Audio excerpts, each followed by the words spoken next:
Hey guys, welcome to Cricket Fanatics magazine. As you know, we will be doing an interview with Aiden Markram as the cover story of our next issue of Cricket Fanatics magazine monthly. I don't know if Aiden knows he's going to be on the cover, but he is. So we're going to be looking to the future of South African cricket. We're going to be looking at the South African team with regards to Aiden Markram, or where he's been in this team, how he's going to take things forward. So this is all that we're going to be speaking about in today's interviews.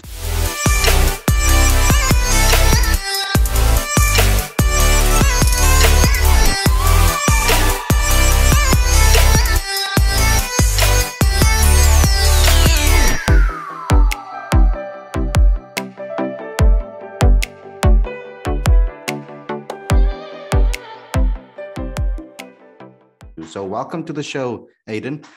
I'm going to take you on a little bit of a journey through this particular story because I want to get some insight into your preparation for the World Cup, first and foremost, before we get into the actual World Cup talk and the team dynamics and all of those type of things.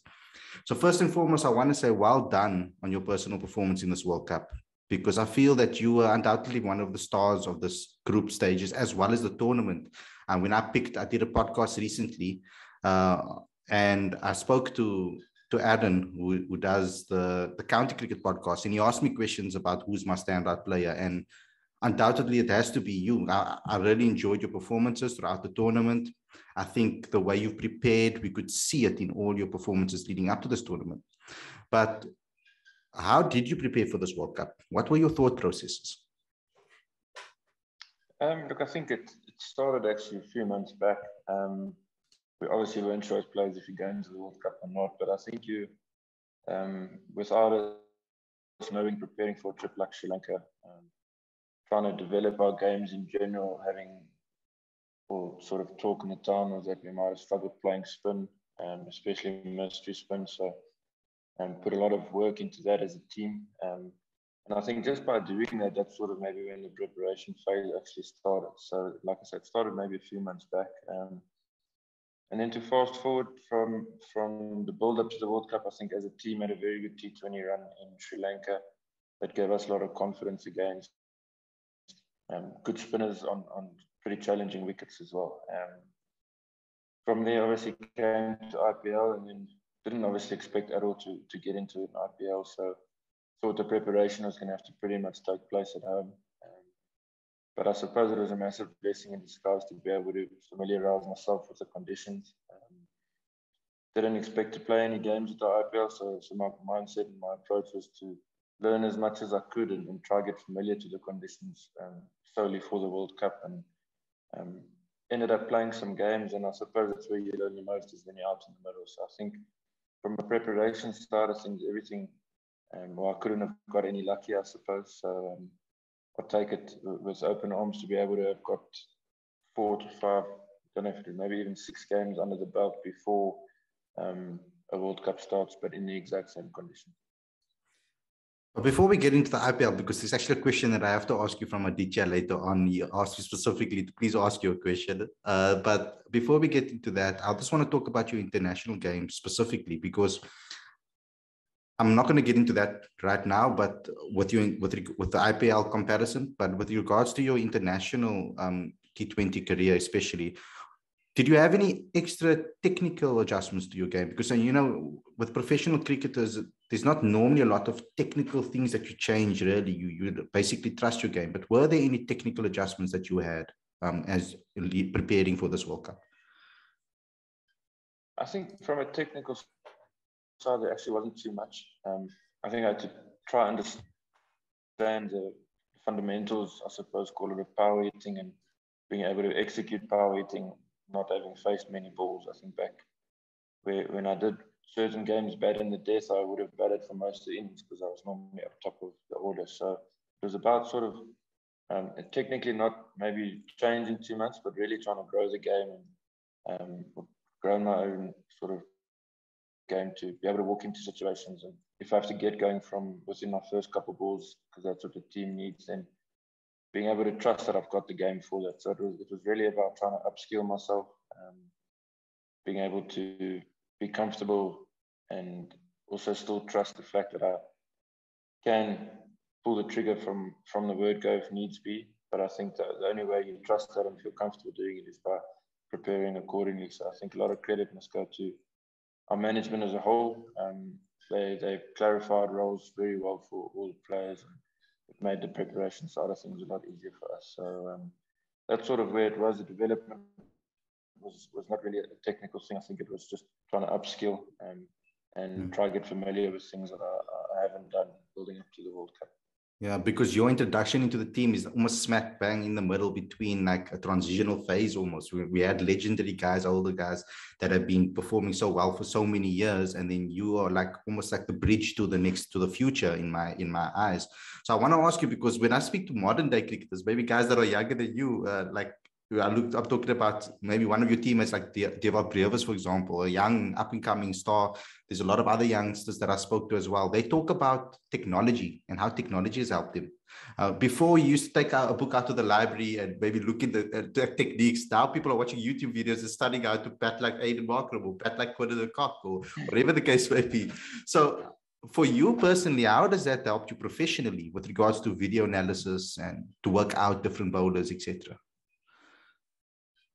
I mean, initially the start of my career, it wasn't something that I paid too much attention to. I suppose it's a lot like gym work as well. So, excuse me, sorry.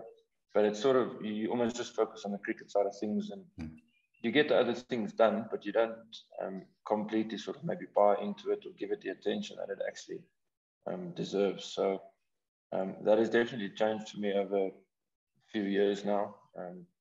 And the video analysis side of things is massive. I'm sure at some stage speak to Wayne Proteas, and I mean, he spends hours on end with the video analysts going through each and every play and developing plans according. So I would definitely say it's something that is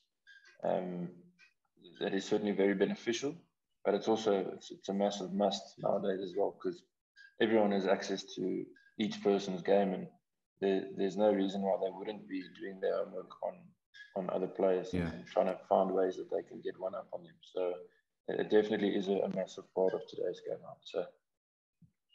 So when I analyze your game, and you know I've been following your career quite closely for some years now, and we saw how dominant you were in domestic cricket, particularly in the white ball format as well. With regards to playing for the Titans, we know some record-breaking partnerships were put on and some record-breaking chases.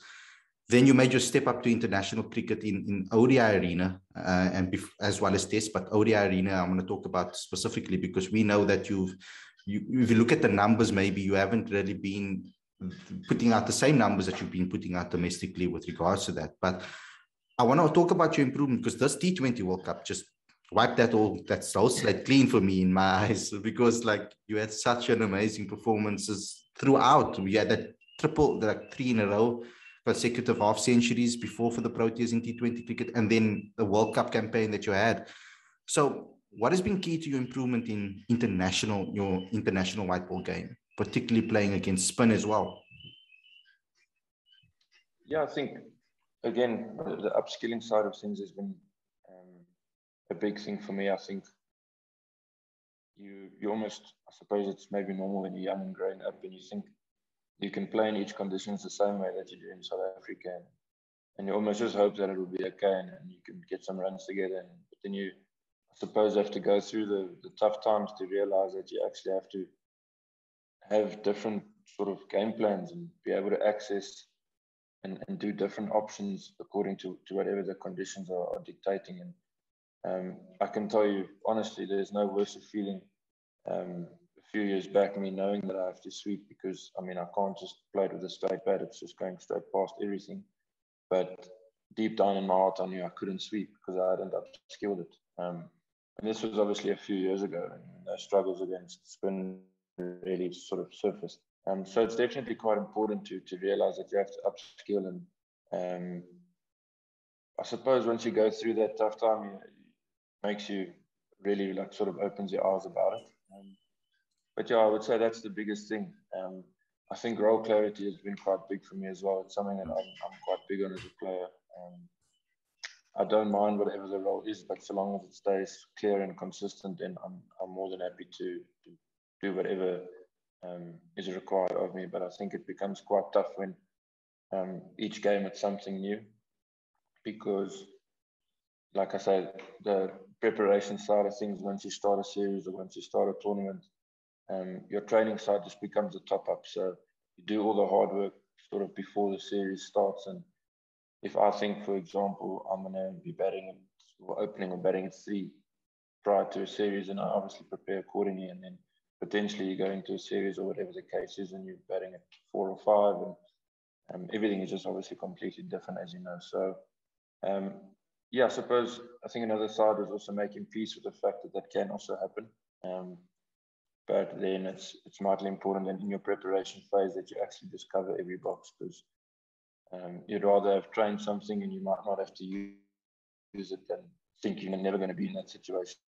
So you don't train it and end up in that situation, and it's just it's obviously tougher to execute and tougher to get things right when that's how things unfold. Yeah, so that role change, I want to talk about that a little bit more, and it actually leads me on to the IPL question, is that because I've always seen you as an opener in all formats. I've always seen you as that type of player, and your role kind of changed in T20 cricket. You're more in the middle order, and you've been used like that in the World Cup exceptionally well as well.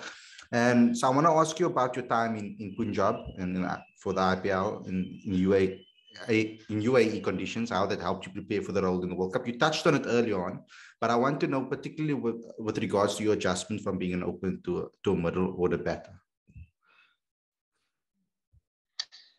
Look, I think sort of over the last, call it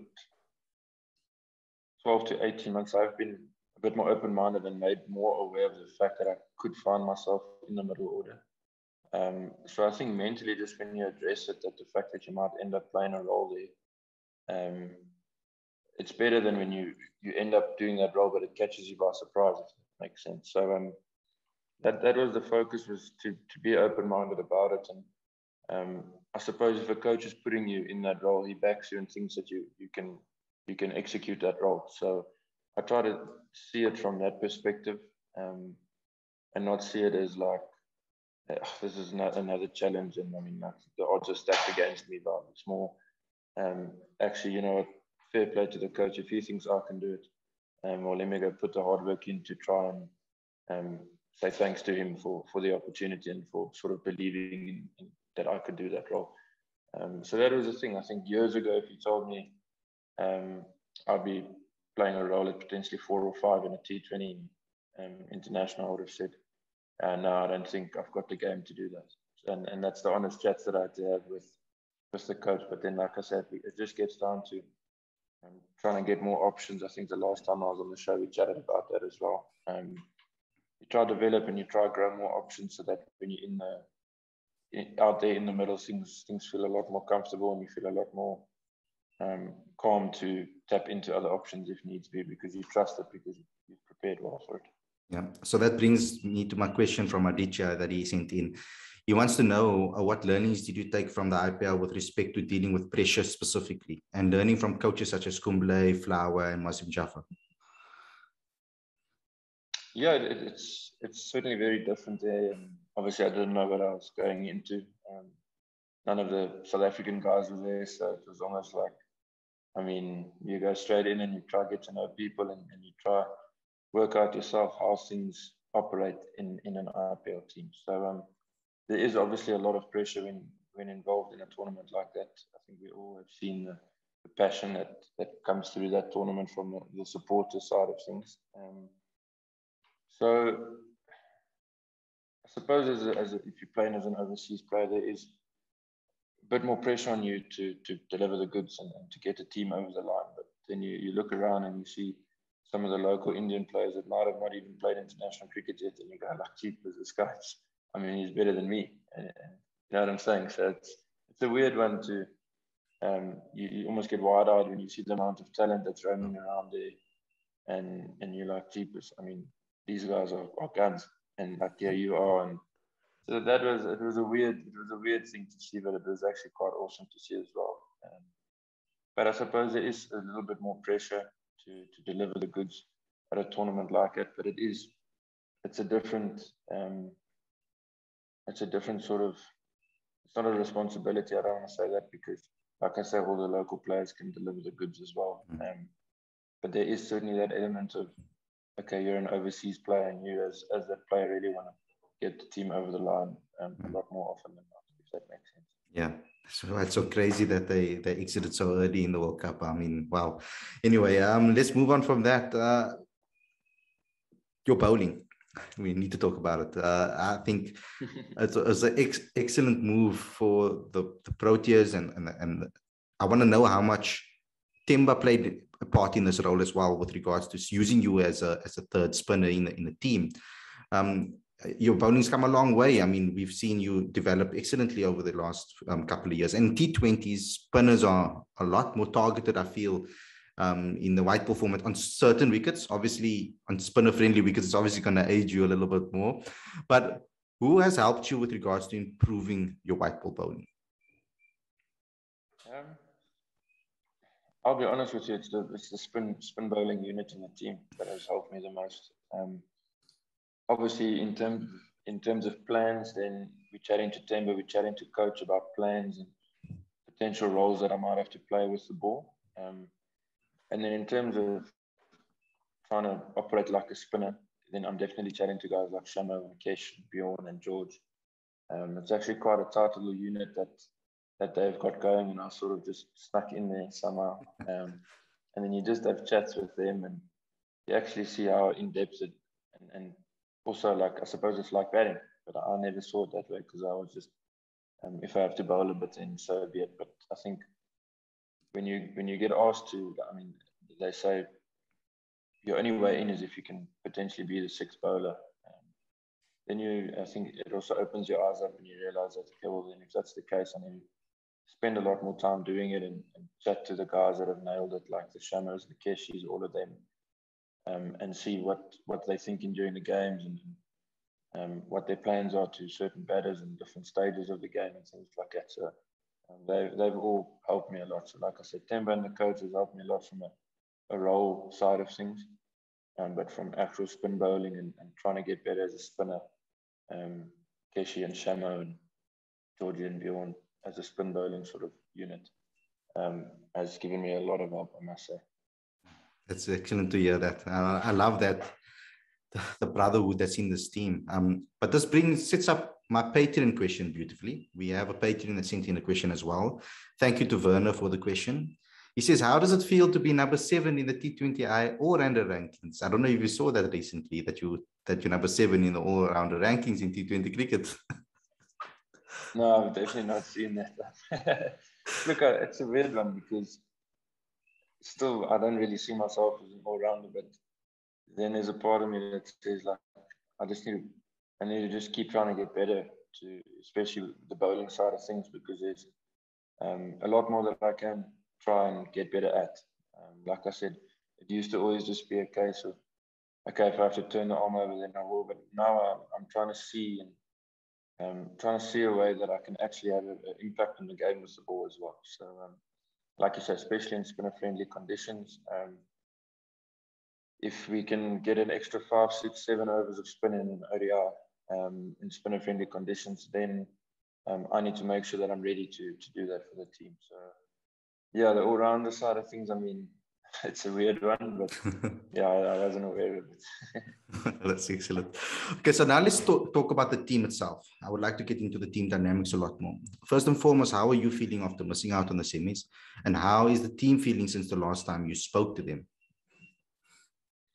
Yeah, I mean, incredibly hard still initially, because this team, just as a group, has come a very long way in the last 12 to 18 months, I believe, and has played some really good T20 cricket as well. I think, I'm not sure exactly what the number is, but in our last, I don't know if it's 12 or 15 games, I think we've won most of them. Yeah. I mean, that's awesome for this team, because I think everyone knows the transition phase was a tough one to go through. But yeah, to get knocked out, especially the way it did, to beat a powerhouse team like England, but still get on the bus like heartbroken, was a weird run. You know what I'm saying? Yeah. Because there was so much to be proud of, and no one probably gave us much of a chance against England. But to go put a performance like that up, but then still not to progress, it was a bit of a tough one. But Temba nailed it sort of just after that game, just wrapping up from the team side of things. And he nailed it in the sense of, I mean, the only thing we should be feeling right now is proud, because if someone asked us for 4 out of 5 wins going into a World Cup, I think we all would have taken it with open arms, because you would think it would have been enough to get you into a semi-final. And once you're in a semi-final, obviously we all know anything can happen. And if you rock up on the day, you find yourself in the final, and again, anything can happen. So, it felt like it actually felt like we were really close. And I think that's what probably made it tougher to process and to sort of accept us, because maybe bar the Australian game, we played really good cricket in conditions where people sort of 12 months ago would have said, I mean, this team's got no chance in conditions like these, but maybe in Australia they would have given us half a chance, but not in conditions like these. And for the team to come where it's come from, and then to pretty much deliver the goods all in all, and then not progress, like I said, it was a tricky one to take, but a lot still to be proud of as a team, a lot to be proud of, and obviously not the finished product, but I think we can take a lot of confidence from sort of the past 2 to 3 weeks that we had as a group. Yeah, because I mean, I was really proud of you guys, particularly because once again, this World Cup was rocked by a lot of off the field nonsense that took place. Obviously, we heard from the kneeling to the talks about Faf and Morris entire year before the World Cup and after the squad announcement and before the squad announcement. But it seemed like you guys that all that controversy just brought you guys together and made you stronger as a unit. Do you share that sentiments with me, and how did it do so? What sort of conversations did you guys have as a unit besides everything that was happening all around cricket Twitter? There's obviously in articles all around, press conferences. We heard questions, hard, tough questions being asked in press conferences as well. So how did you guys did this bring you guys closer, and how did it do so? Yeah, I mean, I'm dead sure it definitely brought us closer as a team. I think it was well led by Temba again, and some of the senior players and the management. Our whole focus was to not sort of let that get into our team environment, because we all know how tough a World Cup is, and to have that extra bit of, let's just call it admin for lack of a better word, it definitely would take a focus off just making sure you're executing and getting things right for the team. So we try to always keep it aside. When things needed to get addressed, we addressed them as a team, and each and every person, and I can say this with all the honesty that I have, backs each and every person as well. And I think that's the first step to us sort of knitting so well as a team. We've had to have chats where we have to understand reasons for decisions, reasons for why the belief is X or Y or whatever the case is. But it's great because then, I mean, we as players are getting to know the deeper side of a player and understanding exactly why things hurt the way they hurt, or people act the way they act, or whatever the case might be. So the sole focus was not to try let it in the group, but then there was sort of allocated times, and it wasn't just at the World Cup, it was for plenty of tours before the World Cup. There was always a meeting or two on the tour, and we would sort of re-chat about where we are as a team and how's everyone coping with everything, and does anyone need to get something off their chest or whatever it was. So it's definitely helped this team sort of come together as a unit and stand strong in trying to leave those things aside and try to focus on the job at hand. I think what you guys really need to get credit for is the way you improved consistently. After Australia, there was a terrible defeat from your guys' part. We know how heartbroken you guys were by that. And then you continuously improved. And you overcame certain hurdles, like, for example, that clutch win that you guys had with when David and KG even like smashing sixes to take you guys over the line. But for me, it was that last match against England, particularly the way you, and we know how the bowling unit performs. We all have been consistently talking about that. There has obviously been problems with the batting and getting consistency from the batting unit.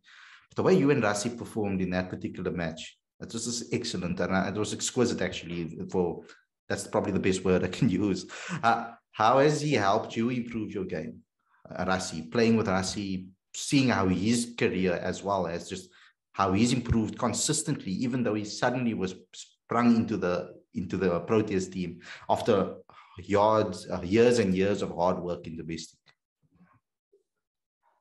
Yeah, he's helped a lot. I think, although he might not have been in the sort of the international scene for as long, I think just coming into it with all the experience that he had it's played a big role for not just myself but for the team as well. So we've all seen him do that at the domestic level, and then I mean, as soon as he got his chance at international, he just took it like a duck to water, and he was putting those same performances on the board, and I mean that was amazing to see, and it was never a case of questioning, is this guy going to be good enough at the level? It was almost like, gee, was what took so long to get him involved, you know what I'm saying? Yeah.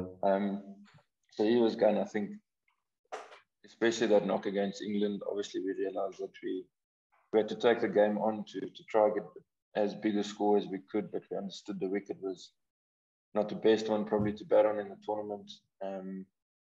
But again, I think it just speaks volumes of the team and the fact that, well, I suppose if there's a will, there's a way, and we're going to try and give our best. And on that night, Russie, he led it perfectly. And like you say, I mean, the bowlers couldn't quite defend 130, but that was always going to be an incredibly tough thing to do under lights on quite a small field. But all in all, like you said, they've been absolutely incredible the last 18 months or so. So it's less than a year to prepare for the next one. You know, it's going to be in Australia, of course. So do you freshen up, or do you keep things the same, or how do you build on this foundation that you guys have built now? Yeah, I think you'd like to try to take as much as we can from this, because like I said, I mean, I know we didn't progress, but I still believe there's so much good to take from the past sort of 2-3 weeks we've had at the World Cup. So conditions will be completely different, yes, but at the end of the day, it's about executing and getting things right when there's a bit of pressure on. And obviously at a World Cup, there is that extra bit of pressure. So, I mean, we can take a lot of confidence from, I mean, every single game is basically a must-win game for us after Australia, and to win 4 out of 4 after that in must-win games at a World Cup is maybe something the Proteas team hasn't done or hasn't consistently done in previous World Cups. And for us to win 4 must-win games in a row at a World Cup is something that I believe we can take a lot of confidence from and take it into the next World Cup and know that, I mean, we might not match teams on paper, but there's something going on in this team that is just getting us over the line, and we can take a lot of confidence from that going into the next World Cup. So your performances, your confidence, I know you're feeling a lot more confident about your personal performances. The team must be feeling confident as well. Prepares you perfectly for marquee series at home against India. You know, that leads me to my next question. With the big India test series coming up in a little over a month from now, what changes do you make in your approaches and preparations of switching, you know, to the long format? Look, I think firstly, as an individual and as a team, things have maybe went pretty well for us, I suppose, in the last month, even though we didn't progress. But that obviously needs to get moved aside, and we have to start completely over once again. So I think we obviously understand that we're up against a really good team. It's an all-format tour, and they're brilliant in all formats. So we know that we're going to have to be at our very best to be able to beat them. But I think that's what the focus will be. It will be to compete with India and try to get positive results from that tour. So yeah, preparation is going to be massive in this next month going into that tour. Like you said, back into the longer format where we haven't played for a while. I think the last time was West Indies, and before West Indies, there wasn't much before that either. So preparation is going to be vitally important, I think, because of the lack of red ball cricket that we've played sort of in the last 10 months or so. So it's going to be challenging, but I think this team will be up for it.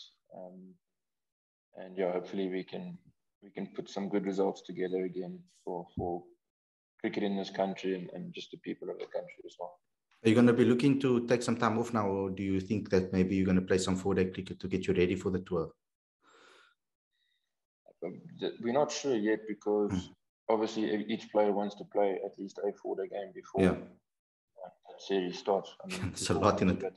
There's a lot in all this. Yeah, I'm not sure. Yeah, I'm not sure exactly how it's going to be structured. So we're waiting to find out. There might be a another SAA side that they might pick, because Okay. I think the actual SAA team is playing India. Yeah. So they might pick another team and we do a 4-day game that way before that series starts or something. But if not that, then we'll try definitely get into a 4-day match before that series starts, just so that we can sort of familiarize ourselves again with the red ball and the long hours on the feet and stuff like that. We had another fan question, which I'm not sure if you want to ask you, put you on the spot. It's an off the field question. They asked about you've been long with your girlfriend now. He said any thoughts of a proposal, marriage? The good fight. I'm fighting the good fight. That's all I can say. Well, Aiden, thanks a lot for coming on the show. I hope you enjoyed this particular episode, and hopefully we can get you on the show again very, very soon. Take care and good luck, absolutely. and good luck for the rest of the season.